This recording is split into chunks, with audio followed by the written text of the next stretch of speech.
Hi, everybody. I'm John Donvan, and this is Open to Debate.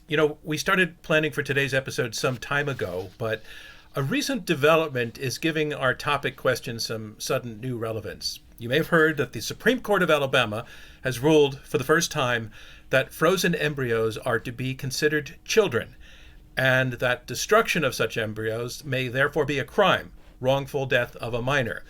This has already raised a huge cloud of uncertainty around the continuing practice of IVF, in vitro fertilization, the only way that a lot of people are able to have children through a process that does rely on creating embryos. And disposing of unused embryos does take place, which could now bring prosecution in Alabama. So this is a developing situation. But in the meantime, what's interesting to us is the court majority's explanation for doing this. It is significantly based on religious belief. To quote the Chief Justice, Tom Parker, embryos cannot be wrongfully destroyed without incurring the wrath of a holy God, who views the destruction of his image as an affront to himself. As a nation, we will no doubt be dividing on the morality and the appropriateness of such reasoning. There will be those who want faith to inform policy and those who don't, a divide that often reflects attitudes on religion in general.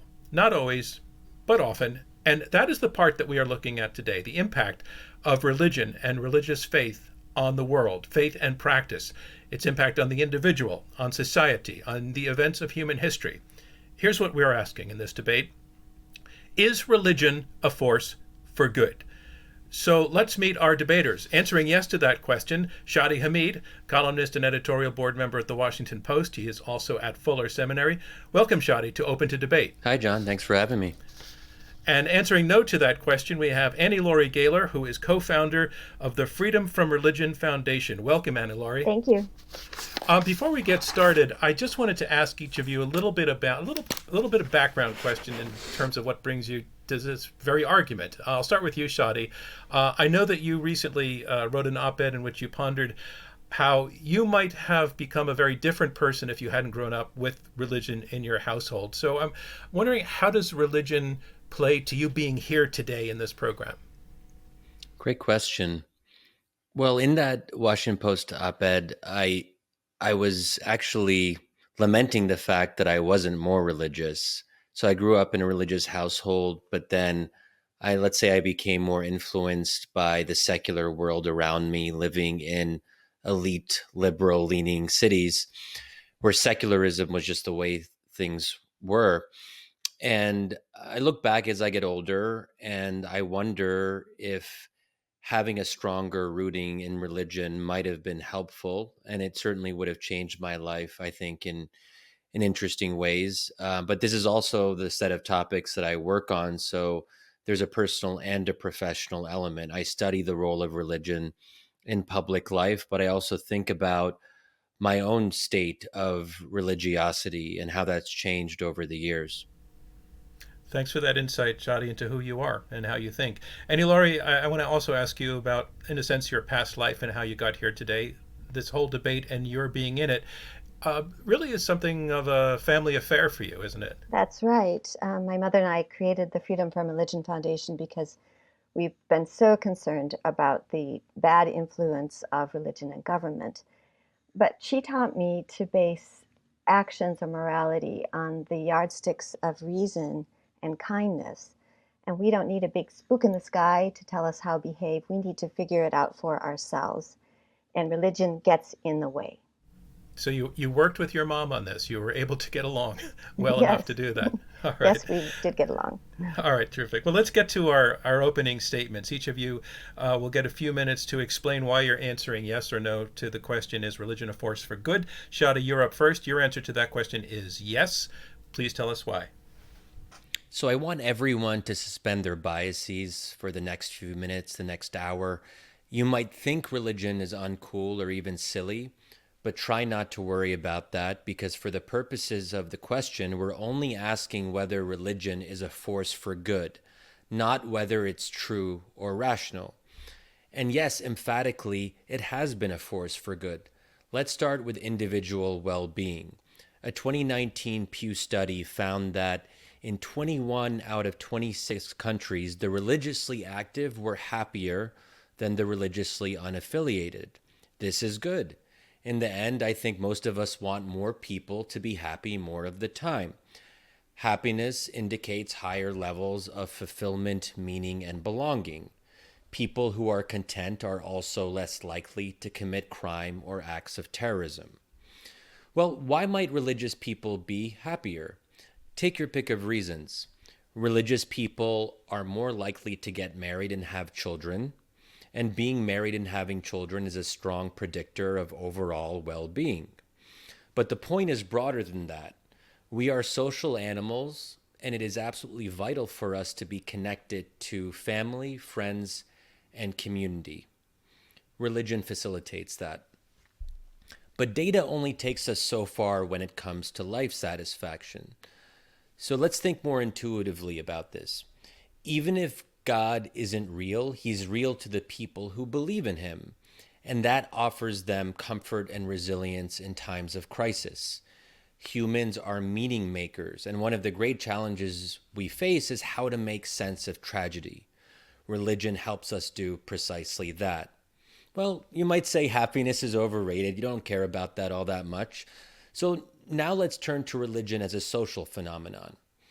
The book American Grace by Robert Putnam and David Campbell is one of the more exhaustive studies of religion in America. They go through 15 of what they call good deeds, and they find that frequent churchgoers are more likely to give to charity, volunteer, donate blood, spend time with someone who is a bit down. They're even more likely to allow a stranger to cut in front of them at the grocery store, which is amazing when you think about it. I think a lot of us draw the line there. But here's the kicker. Putnam and Campbell write, quote, "Not a single one of these 15 good deeds is more common among secular Americans than religious Americans," unquote. Not a single one. Of course, correlation isn't causation, so the authors controlled for other variables such as education, region, marital status, and even home ownership, and they came to the same result. What's going on here? Again, it's intuitive. Being part of a religious community helps you develop habits of participation and cooperation. You learn to be part of a collective, of prioritizing something larger than yourself. I'll end with a final note. For America and Americans, the argument for religion is even stronger than I've suggested. It's right there in the Declaration of Independence. We hold these truths to be self-evident, that all men are created equal, that they are endowed by their Creator with certain unalienable rights. We have inherent worth, each of us. Those are not rights conferred by other human beings, because what humans give, they can take away. We have these rights because they come from a transcendent source. These rights are inherent to us as human beings. So let me state that more sharply. So much of what we hold dear in our country, so much of what we love would simply not be possible without religion, because religion is a force for good. Thank you very much, Shadi. And now, Annie Laura, you disagree with much of this, if not all of it. It's because you're answering no to the question, is religion a force for good? Your turn to make your case. I'm a happy third generation freethinker on my mother's side, and a freethinker is someone who examines religion from the point of view of reason, not faith, tradition, or authority, and that's laudable.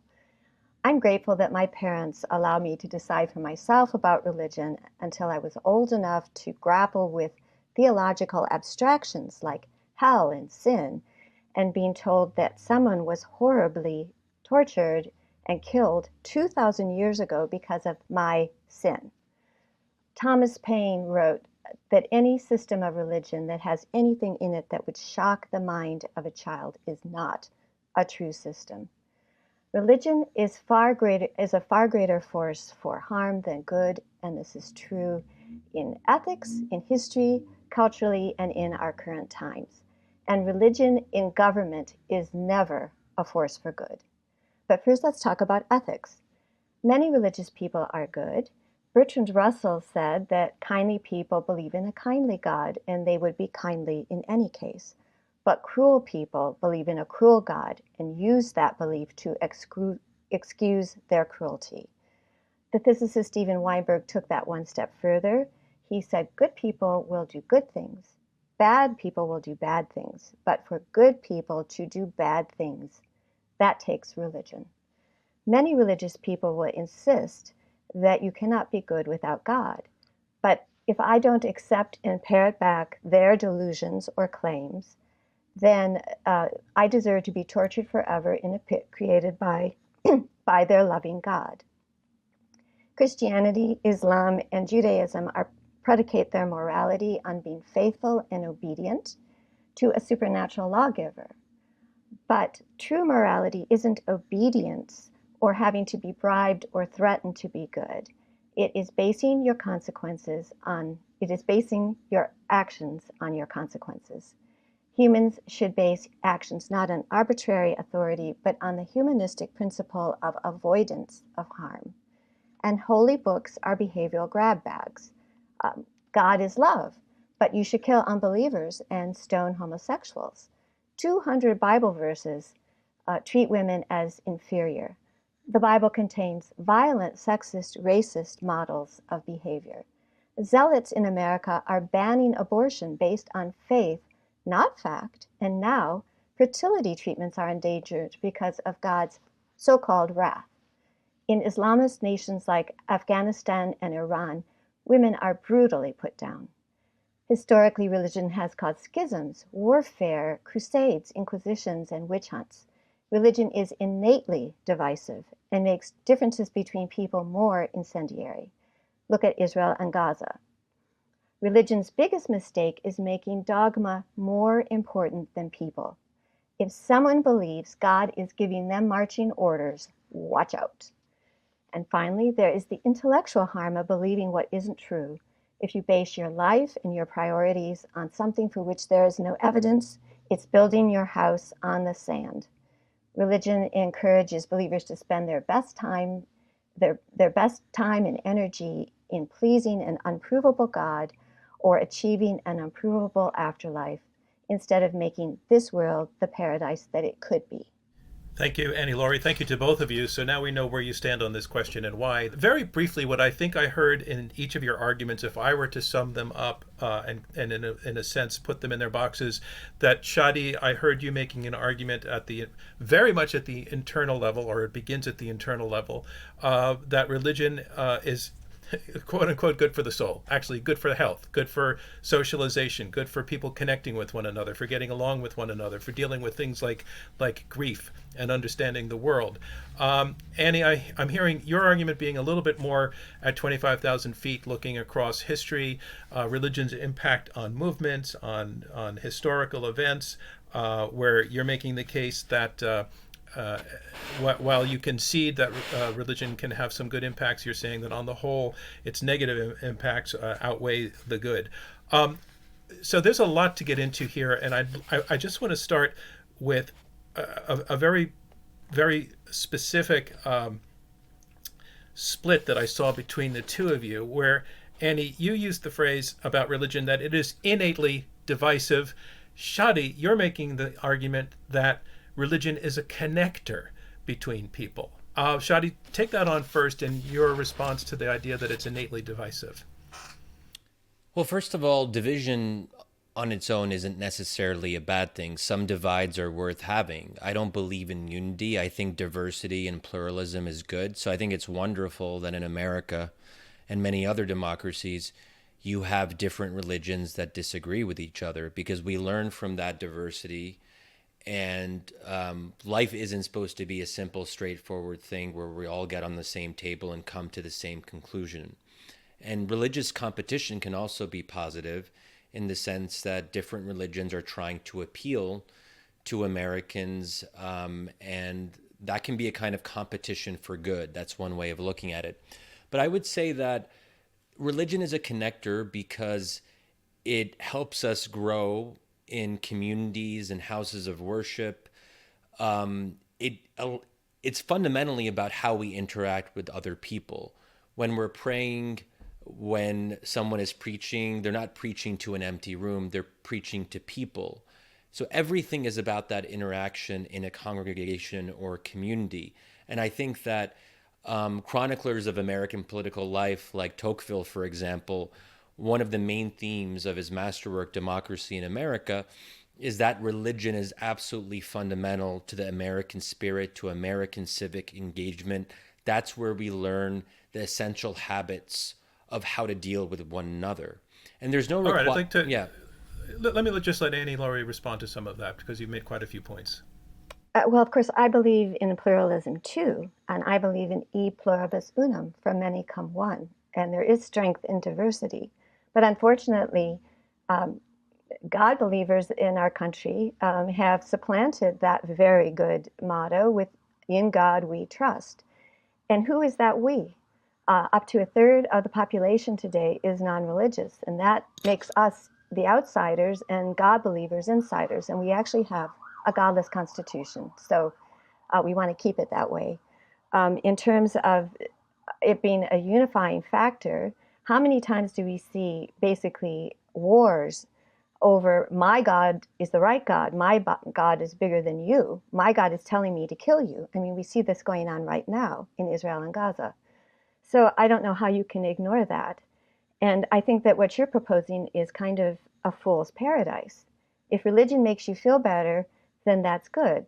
Then you should believe a lie. And of course, I don't go around knocking people out of their pews and trying to deconvert them from churches. But I do think that indoctrinating people to believe in things that are not true, that say you are not responsible for your own consequences, I think that is very, very dangerous for our society.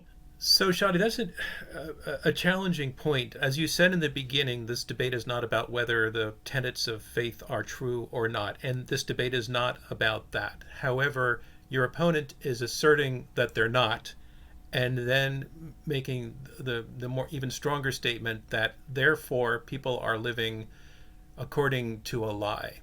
And I don't know if you want to concede that point that they're living according to a lie or not, or at least they're living to something that's not scientifically provable by the opinions of most people, I would say. Yeah, well, I know that's disputable. Actually, that's why I hesitated.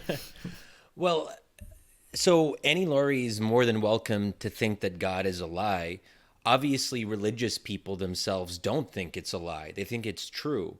So it's unclear to me why someone like Annie Laurie can impose her view about the lack of truth on the rest of us. Reasonable people can disagree on the matter. I'm a believer. Is she suggesting that I'm living a lie? Okay. But I believe that it's true. So for me, it is true. That's what matters here. And the idea that it's unprovable, so many things cannot be seen directly with our own sight. And so many things that we hold out as being unequivocally true, like follow the science. We know the mess that got us into during the COVID period, where you had millions of Americans calling for school closures because they thought that they were being scientifically true, and they ended up harming or even destroying in some ways a generation and their relationship to schooling and learning and their growth as human beings. So there's a risk. Are you suggesting that the follow the science mantra was religion-like in its power and impact? Yeah, we as human beings, we all have a religious impulse in the sense we're all searching for transcendent meaning and purpose. And so if we're not going to find it in religion, we're going to find it in something else. We'll find it in secular ideologies like communism and fascism and God knows what else. We can find it in follow the science. We can find it in even the emphasis on rationality and reasonableness. Who decides what is reasonable or rational? The thing is, we as Americans, and more broadly, we don't any longer agree on the facts. You can look at the same facts and come out of it with different interpretations of what those facts mean. The idea that there is a provable reality that is evident to all human beings if only they look is simply not accurate. If that was the case, we'd be united. If that was the case, we'd all find agreement. Okay, forgive me again for breaking in, but once again, you've hit a number of points, and I just don't want to overwhelm Annie Laurie's position. But Annie Laurie, what I heard was a challenge to the notion that, in a sense, if I'm of faith and it's my truth, that's okay for me. But let me give you a specific example. If somebody believes in the afterlife, and it motivates them. As I know you said in the opening, you don't believe in the idea of I think you would call it a bribe or a reward, but if it motivates a person to live with kindness and compassion and decency, what's wrong with that?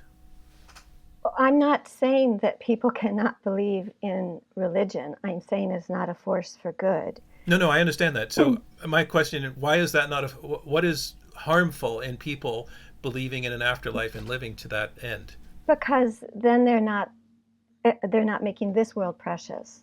You know, Emily Dickinson said, because it is finite is what makes life so sweet. That when you know this is the only world that we are aware of, this is the only evidence we have for one world, then we cherish it much more. Instead of being given pie in the sky, like Christianity gave the black slaves, for example. That's an example of the harm of belief in an afterlife. The flying of planes into buildings by pilots who thought they were going to be rewarded in eternity is another very clear example of the harm of afterlife. I did want to say that not all of us, and my opponent said all of us are looking for transcendent meaning, I believe it was. No, I'm not looking for transcendent meaning, because there is no meaning of life. There's no God giving us a meaning of life, and we're supposed to go out and find it. We give ourselves meaning in life. And my husband, Dan Barker, says that there's always meaning in life as long as there are problems. And I always joke with him, there's enough meaning in life. We have a lot of problems to solve, but that's what we should be concentrating on, and not thinking this is not our real world. We're just passing through, like the hymn says. We need to make this world our best home and not think about some afterlife you cannot prove. And I did want to say that science makes mistakes, but science is self-correcting. Unlike the Quran, unlike the Bible, although there are reformations in some cases in many translations, but the Holy Word isn't correctable if you believe in it, and that's a real problem. Look, I mean, I think my opponent is in the unenviable position of being at cross purposes with most of the data we have. I cited some of that in my opening.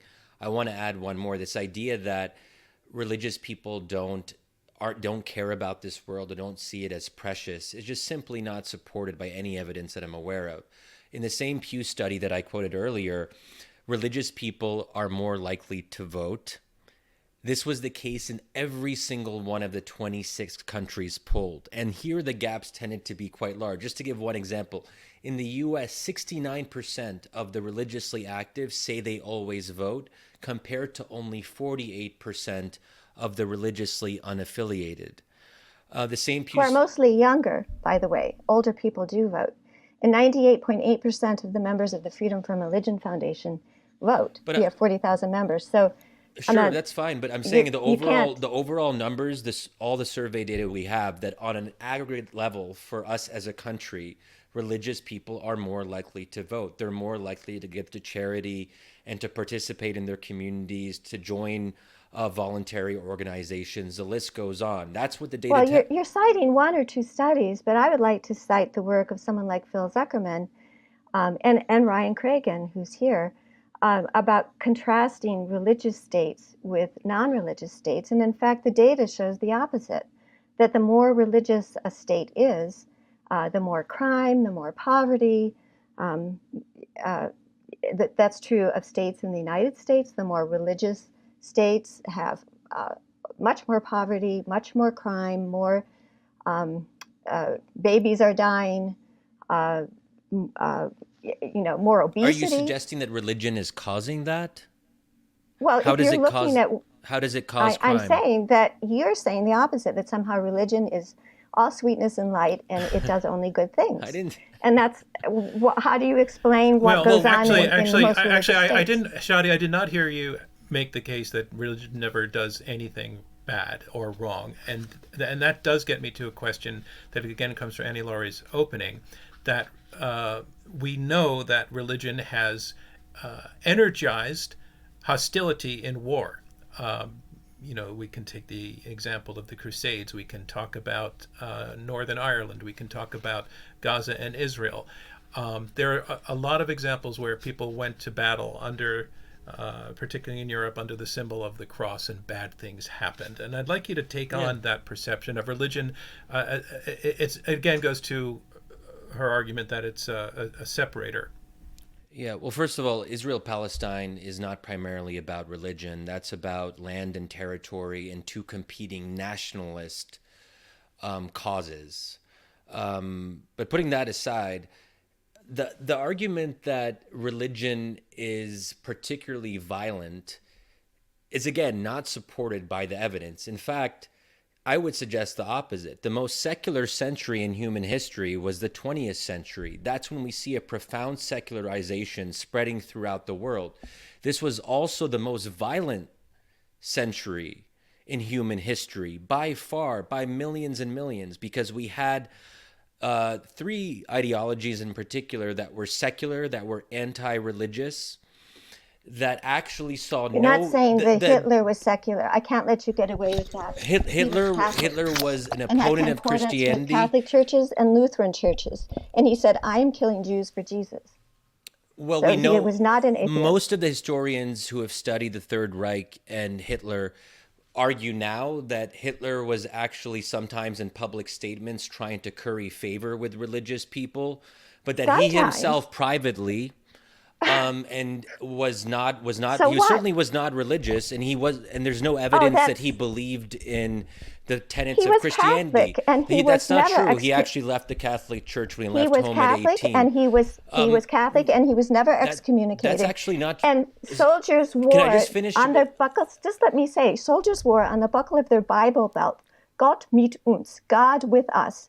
Whether he was religious or not, he was using religion. Nazism, though, for was not a extermination religious of ideology. people who were not Christian. I'm sorry, Nazi. Okay, let me finish just the thought, just so we. Let me wade in moderator wise. I didn't want to interrupt the passion with which you were both arguing at that point, but Shadi, can you conclude your point in about 30 seconds, and then we'll move on? Yeah, sure.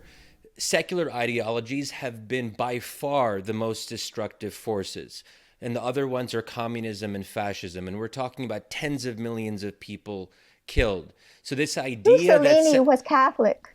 Annie, let him just get through this, and then you get your shot. Okay. And historically, if you look, say, Catholicism or my own religion, Islam, there is a proud tradition of just war, of imparting clear limits on what you can do in the battlefield, not harming women, children, innocents, non-combatants. That is part of the great religious traditions in a way that secular ideologies have never had. When it's secular ideologies fighting, all bets are off. And I think we've seen that time and time again throughout the 20th century. Okay, Andy Laurie, here's your shot. Go for it. Well, I do want to say, of course, fascism was brought in by a Catholic Mussolini. So we can't whitewash history. When we look at, for example, the treatment of women under Islam, whether you have just wars or not, I don't think it was very just that Mazzini, that the young woman who was not wearing a headscarf was killed because some of her hair was showing. I mean, when we look at the atrocities... You're speaking about in Iran. In Iran. I'm talking about how Afghan women and Iranian women are treated in Islamist nations, meaning nations that do not have separation between religion and government. And when religion is unchecked, watch out. Religion needs to be kept in its place. And when government goes behind religion, and even behind religious slogans like "In God We Trust," it disenfranchises those who are not the right religion, and it is not the business of religion. We have a secular government in the United States, and it's very endangered right now by this force of religion and by people wanting to force it on the rest of us. I'm sorry, as one of the minority religions in America, Islam, which is not what people have in mind when they say "In God We Trust," that does not disenfranchise me. I've never felt that way. And "In God We Trust," first of all, it doesn't really have much practical import, but I do agree that nothing should be unchecked. So, of course, there should be limits on what religious leaders can do, just like there should be limits on what secular leaders should do. We should have checks and balances, separation of powers. The problem with Iran is actually more that it's an authoritarian regime, not that it's a theocratic one. Well, tell that to the protesters against the Islamic Republic. I mean, it's authoritarian promoting Islam. You can't separate it. I want to pull a little bit on the thread that just came up about treatment of women in Islam, and I have heard it said over the years that the attitude towards women in Islam come less out of the Quran than they do out of tradition in the communities from which Islam arose. But nevertheless, we know that there are serious inequities. But it's not just Islam. The Catholic Church, women can't be priests. In Judaism, Orthodox Judaism, women are segregated, and in a typical synagogue, are their place to sit is usually upstairs. That there's a thread, Shadi, throughout the monotheistic religions. It is said of subordination of women, and I want to ask you to address that. And take on whether that's a challenge to your position in this argument. Yeah. Well, when Islam came to be in the 7th century in Arabia, it was actually quite progressive on matters of gender and granting women rights that they never had in the pre-Islamic period. In the pre-Islamic period, we know that daughters would be buried if parents only wanted to have boys. There was no right to property. Women were able to have their own income and have their own property with the coming of Islam. Now, of course, as things went along, and in the modern period, there are serious inequities. But we have to ask ourselves: is that caused by the religion itself, or is it caused by culture? Even in relatively secular Muslim majority countries where Islam doesn't play much of a public or political role, we still see similar inequities. You could also point to Muslim majority countries that elected female prime ministers well before, the U.S. has never done that. So female heads of government. So we're talking about Bangladesh, Pakistan, and Turkey, just to name 3. So the story is much more complicated, and luckily there are increasingly progressive interpretations, including right here in America from female Muslim scholars challenging patriarchal readings. And I think their argument would be that if you live in a patriarchal society, your readings of religion are naturally going to be patriarchal.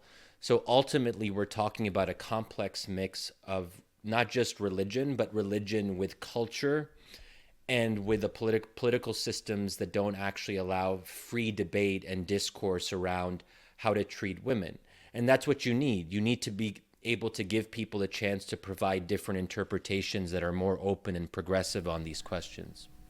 All right, so let me take that to you, Annie Laurie, is that Shadi is saying that it's, in a sense, don't blame religion for so much, that culture plays a big role as well. So where do you take that answer in terms of the impact on women of religion? Well, if you have people who are religious and you tell them, God is telling me that this is how we should do things, this is the law, this is what we have to do or obey, that's the most powerful thing you can do if you have believers. In other words, you don't have to persuade through reason, popularity, whatever. You have God on your side, and that's the might. And that's what's so dangerous. That's what makes religion so powerful. And you can make up anything you want about this God. And people usually do who are in power, and very dangerous. And I'm glad that Bangladesh was brought up, because I have a good friend, Bangladeshi American born in Bangladesh, who cannot go back there because she was there, I think it was 2015, with her husband, and Abhijit Roy, a well-known atheist. And as they were leaving a book fair, he was hacked to death in front of her eyes, and she was almost killed, and is still recovering from this. And that's, this is what religion does. No, sorry, I have to. This is not what religion does, because you've repeatedly brought up examples that reflect such a small, tiny minority. There's 1.6 billion Muslims in the world. Of course, we can point to terrorist acts like 9/11 and the rise of ISIS and so forth.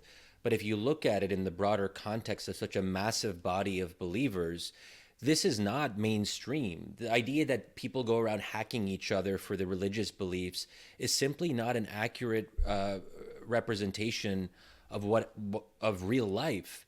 So I think that, Annie Laurie, your position depends on cherry picking a small number of examples and then generalizing that and saying, this is Islam as a whole, this is religion as a whole, and that's just Well, not then would you correct. say that Islam does not call for killing unbelievers, that the Old Testament does not call for killing unbelievers? Because they do. If it did, And so, of course, if you're a believer, you can cherry pick that and say, God's telling me to kill you. of course that's not true, because there are 2 billion Christians and 1.6 billion Muslims, at 3.6 billion people. If our scripture was telling us to kill unbelievers, you would see that happening nonstop every day. When was the last time in America you heard about someone hacking to death a so-called unbeliever, either from Christians or Muslims?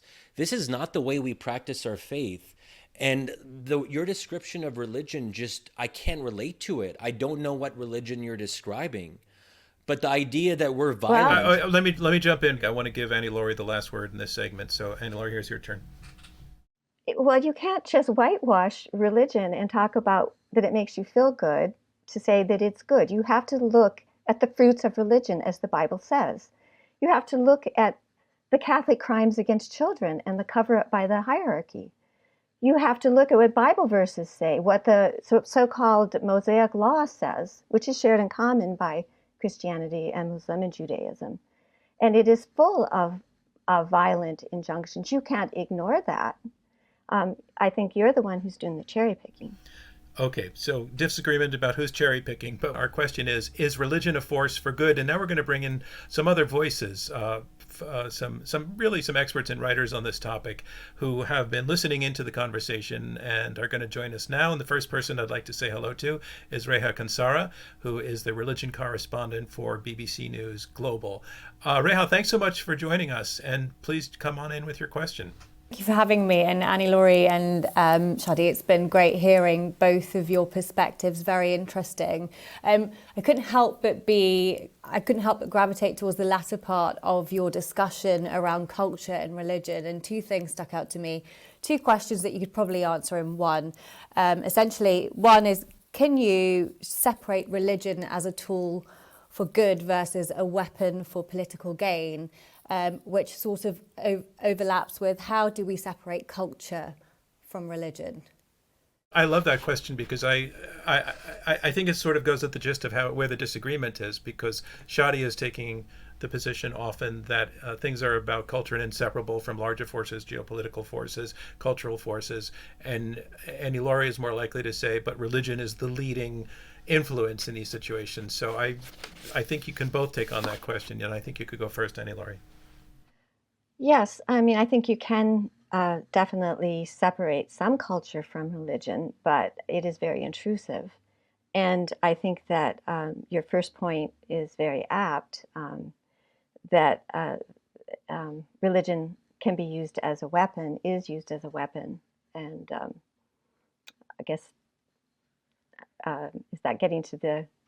I'm sorry, you might want to repeat that. I guess for me there's a grey area. Religion can be political, but religion can also be spiritual. Now, how do we separate the 2?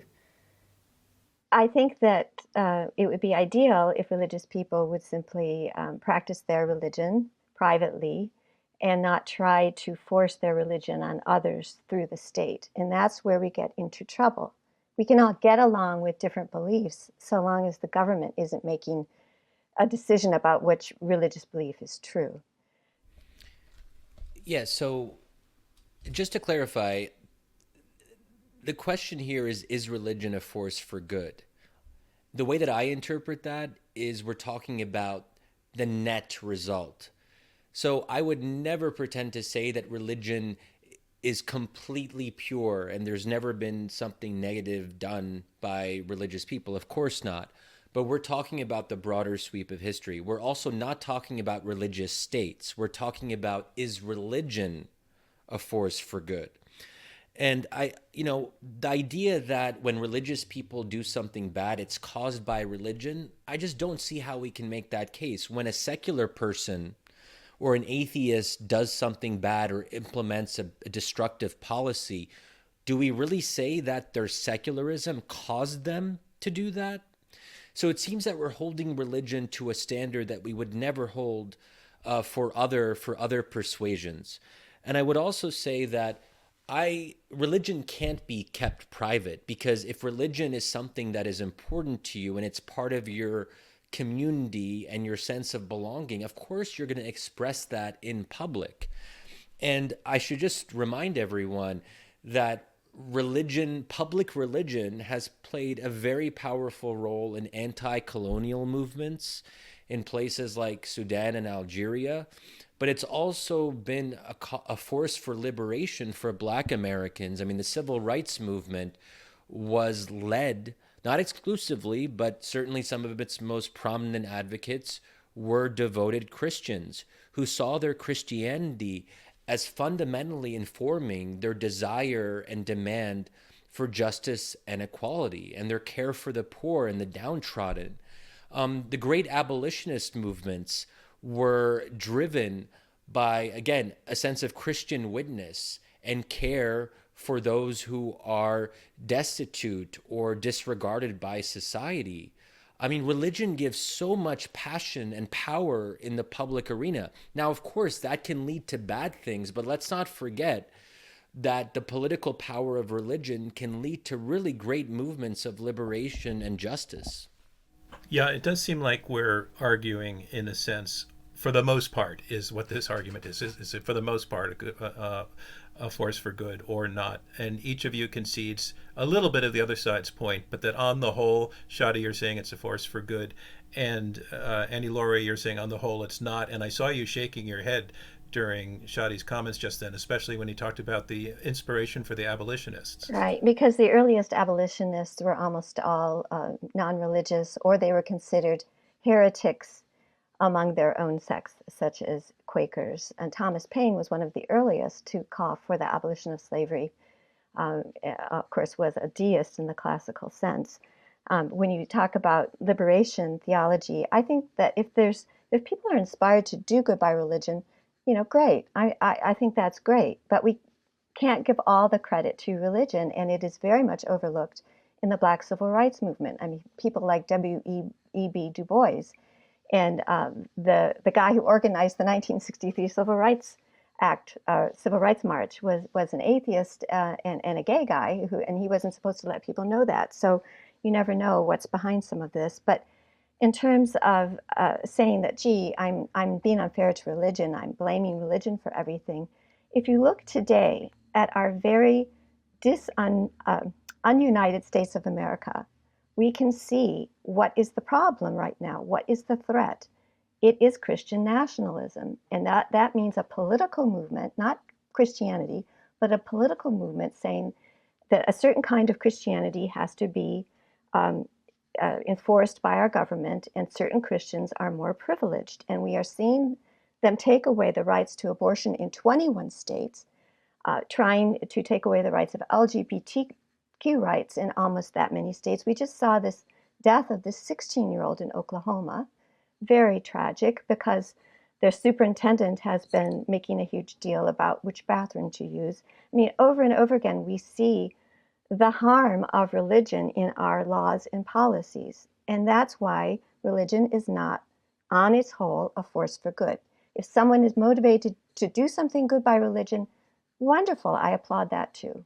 We're going to go on to another question, but in the meantime, I think we got to an area where I was prepared to ask a question of Shadi based on something that I read that you wrote.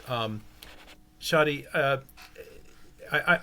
you actually haven't addressed this point, I don't think, but in your writing, you seem to be suggesting that the absence of religion creates a vacuum into which other bad things can happen, can rush. And then you wrote in The Atlantic in April of 2021, I'm going to quote that: "Though the United States was not founded as a Christian nation, Christianity was always intertwined with America's self-definition. Without it, Americans, conservatives and liberals alike, no longer have a common culture upon which to fall back." That's a very, very provocative and big sweeping statement that suggests that the faith tradition is keeping America afloat, and without it, we're going to sink. Yeah. Well, exactly. And I think the evidence there, we can look at it with our own very eyes, as America has secularized profoundly. So for the better part of the 20th century, church membership hovered around 70 to 75%. But in the last 25 years, it's dropped below 50%, a precipitous decline in a very short period of time. It's not an accident that during this same period, we've become more ideologically polarized, more ideologically fragmented. This idea that if we all become more secular, that we'll all be able to be reasonable and deliberate and work together, it just hasn't happened. Actually, secularization has not led to this promised land. It's that when we lose our religious grounding, we look for it in other places. We're still going to be searching for meaning. And the danger there is that the other things that we find can be worse than religion. So whether that's Trumpism or white nationalism, or even on my side of the spectrum, what we might call wokeism or social justice warriorship and so forth. These are ideologies that are uncompromising, unyielding, and they are primarily secular. And that's what I'm worried about going forward in America, that if this secularization trend continues, we're going to see a more aggressive kind of politics, not because of religion, but in spite of it. Annie Laurie, you're up. We don't have a religious test for public office, supposedly, in our Constitution. We should not have, Shadi, a religious test to be a citizen. When There have I should be said no that? well, you said that this is a Christian nation, or that people are expected to have Christianity or our nation will fall apart. And you earlier applauded diversity, so that is a bit of a contradiction.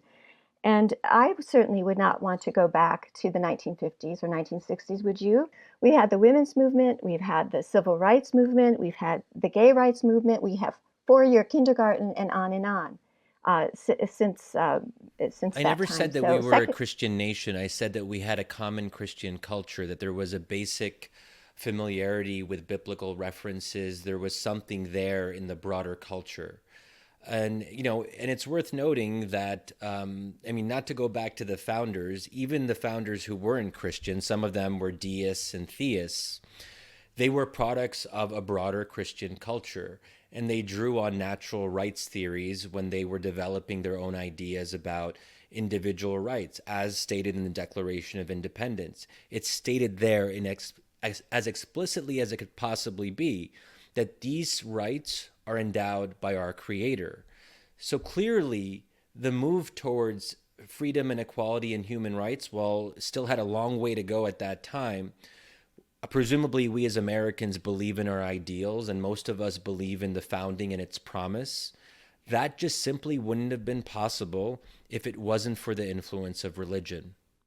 well, if it wasn't for the Annie influence Laurie, of let me just jump in for a second. I want to bring in another voice, so I want to give you a chance to respond to that, but then I'm going to move on. if it wasn't for the influence of religion, we also wouldn't have seen Manifest Destiny and the genocide of Native Americans and the slavery of so many people in Africa, where it was justified by biblical verses that allow slavery. So we want to give credit to the Enlightenment for the framers of our Constitution. And had many of those framers who were deists stuck around long enough to have read Origin of the Species, they would also have become atheists. Okay, I'd like to welcome in Ryan Cragen, who is a professor of sociology at the University of Tampa. Ryan, thanks so much for your patience. But you've heard the full conversation, and I don't know if that conversation stole your question or not, but we'd like to hear what you have to say. Well, it certainly did. You asked my very question, John, so I'm happy to give a separate question. So here's my question. Scholars are increasingly recognizing that American Grace, which Shadi referenced earlier, is a deeply flawed book. Most lay readers don't realize that the authors, Putnam and Campbell, grouped inactive, religiously affiliated individuals with those who have no religious affiliation, then compared them to the religious. More recent research shows that accurate comparisons between religiously active individuals and affirmatively secular people like atheists show no meaningful differences in health, happiness, criminality, charitable giving, or volunteering, among many other pro-social measures. That all leads to my really awkward question given this debate. Is it possible that religion and non-religion aren't really what make people good or bad, and the religion is neither a force for good or bad? Or stated inversely, can people be good with or without religion? I actually love that question, and I also feel that we've been dancing around it a little bit. I'll let you go first on that, Annie Laurie. Oh, well, yes, I think people can be good with and without religion, and stated that famous Weinberg quote: good people will be good, and bad people will be bad. But for good people to do bad things, that takes religion. And I think that we can agree to disagree on many points, but where I feel it is dangerous to disagree is on whether we should have religion in our government. But I absolutely agree that you can be good with God. I want to point out Shadi has not made any nod whatsoever towards wanting more religion in government. So he's not defending that position or defending the separation of church and state that I think is so important to you, Annie Laurie. That's not what's on the table here. But Shadi, your response to the question: can we be good or bad in the absence of religion? Is religion really the determining factor, one way or the other? Sure, of course we can be good without religion. I mean, some of my best friends are non-religious. Some of them are even atheists, and they're some of my favorite people. So, hey, But I think that we have to look at things more broadly. And I think it's not so much about whether religion makes an individual good or bad. It's more that religion helps individuals be part of a broader community. And that's the positive force here. That religion makes you part of something meaningful and transcendent. And maybe Annie Laurie is not looking for transcendent meaning, but I think that throughout human history, the search for transcendence has been a recurring theme in the human story. We're looking for something ultimate. We're looking for something beyond the self. We're not content to just be self-referential. And I think this is the power of religion. You don't even really have to believe in religion to actually take part in religion. And, Pascal's wager famously said that, you act as if religion is true, even if you're not sure that it is. And you can act as if it's true by going to church or mosque or synagogue, even if you have your own doubts about whether there is an afterlife or whether God truly exists. And that to me, so the power of religion, I think, is located in this other space that is maybe more difficult to define. And I'll also just go back to life satisfaction. That I think the evidence is strong that people who are religious report higher levels of life satisfaction. I think that's good because I think happiness is good, and I would like more people to be happy. Am I able to reply a little bit? Absolutely. So, yes, this is your turn. Pascal's wager isn't just, I think there's no harm in believing in religion. Pascal's wager is that, if there is a God who would sentence me to eternal hell for disbelieving, then it would be better for me to act as if there were a God. But many people have pointed out, if there was a God like that who was such a fiend, then why wouldn't that God perhaps decide someone like Pascal should be sent to hell for not being a Muslim? I mean, this is all make-believe, and you can speculate endlessly about make-believe. And in terms of transcendence, how do you know it's make-believe? How can you not find awe? How do you know not it's find awe in nature? Well, there's no proof. That's Let's different, say that though. This is true. I think it's make-believe, but you're the one making the claim, and you have to prove it, and you can't prove it. So when you make a claim that there is a creator out there who's responsible for everything, you have to prove it, and you can't. You're making the claim that God doesn't exist, so it seems to me that the burden of proof would be on you to explain how you're so sure that God doesn't exist, because you're the one who's been arguing that. I'm happy to explain why a God doesn't exist, but the burden of proof is on the person making the claim.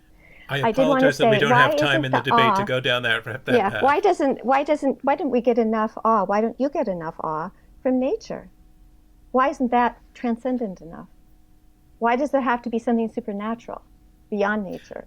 We're going to leave that as a rhetorical question because we've hit time. And Ryan, I want to thank you very much for your question, but we need to move into our closing round. And in our closing round, each of the debaters has 2 minutes to make their closing statement. Shadi Hamid, you are up first with that, as you were at the beginning. One last time to tell us why you believe that religion is a force for good. Okay, so there's a lot on the table here. I want to maybe conclude with a couple thoughts that are maybe more personal.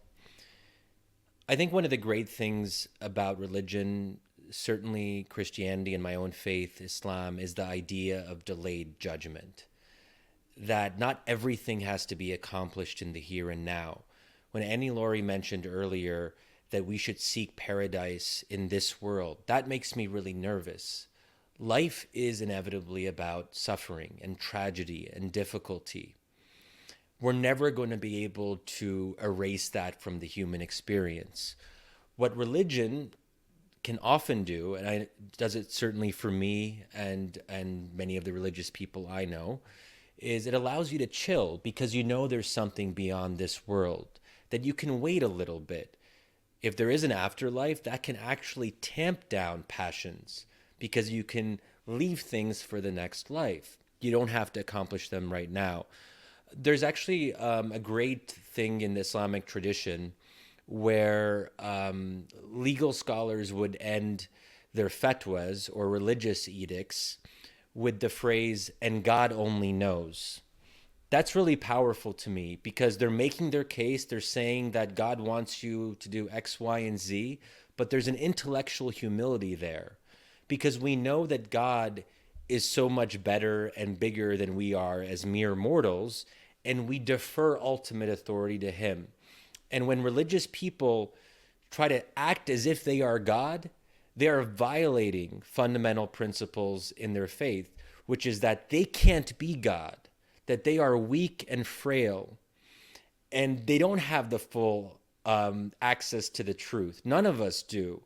And that's why I get very nervous around definitive statements about whether or not God exists or doesn't exist. I think we all need a little bit more intellectual humility there. And somewhat surprisingly, perhaps, we can find that through a religious sensibility. Thank you, Shadi. And Annie Laurie, you get the final word in this debate. One more time, why religion is not a force for good. Good Christian parents in Weston, Wisconsin watched their 11-year-old daughter die over a 6-month period and did nothing. Madeline Cara Newman had developed diabetes, which is eminently treatable, but her parents believed in the Bible and passages such as James 5:15, which says, "The prayer of faith will heal the sick." When Cara began showing symptoms of illness, they hid it, pulling her out of public school. She suffered horribly. Her 6-month drawn-out dying included nausea, vomiting, excessive thirst, weight loss, and weakness. In her last days, the parents ironically called America's Last Days, who prayed for Madeline on the day before her last day. As we say at the Freedom from Religion Foundation, nothing fails like prayer. The family phoned him back after she died, asking him to pray that the Lord would raise her up. She did not rise up. Her 11-year-old life was over. The parents never repented. If having religion means an 11-year-old child is sacrificed in its name, that Mahsa Amini was killed in its name because her lock of hair escaped her headscarf, that women must continually fight for our rights, that gender minorities are being erased in the name of religion, that climate change is being denied because religious doctrines and dogmas are more important than people, then it is time for the human race to outgrow religion and rely instead on ourselves and devote ourselves not to faith, but to making a better place here on earth. Thank you, Annie Laurie. And that is a wrap on this debate. And I would like to thank everybody who took part. I would like to thank my fellow journalists for bringing their interesting and probing questions to the table. So thank you, Reha and Ryan. But I especially want to thank Shadi Hamid and Annie Laurie Gaylor for the fact that you brought to this conversation deeply held personal convictions of the most intimate kind and the most important kind, and disagreed sharply, and yet you did so with respect for one another and civility, and that's the goal that we aim for at Open to Debate, and you just hit that target perfectly for us. So thank you, both of you, for taking part and for the way that you took part. Thank you, John. Thank you. And thank you, Annie. Nice to be in dialogue and debate with you. Yes, it is. I appreciate it. And finally, I want to thank our audience, who appreciate what you just heard, and for the comment that we just heard from our two debaters, for thanking one another, and for tuning into this episode of Open to Debate. As a nonprofit working to combat extreme polarization through civil discourse, our work is made possible by listeners like you, by the Rosencrantz Foundation, and by supporters of Open to Debate. Robert Rosencrantz is our chairman, our CEO is Clay O'Connor, and Leah Mathau is our chief content officer. This episode was produced by Alexis Pengrazi and Marlette Sandoval. Editorial and research by Gabriella Mayer and Andrew Foote. Andrew Lipson and Max Fulton provided production support. Mili Shah is Director of Audience Development. And the Open to Debate team also includes Gabrielle Iannicelli, Rachel Kemp, Linda Lee, and Devin Shermer. Damon Whittemore mixed this episode. Our theme music is by Alex Clement. And I'm your host, John Donvan. We'll see you next time on Open to Debate.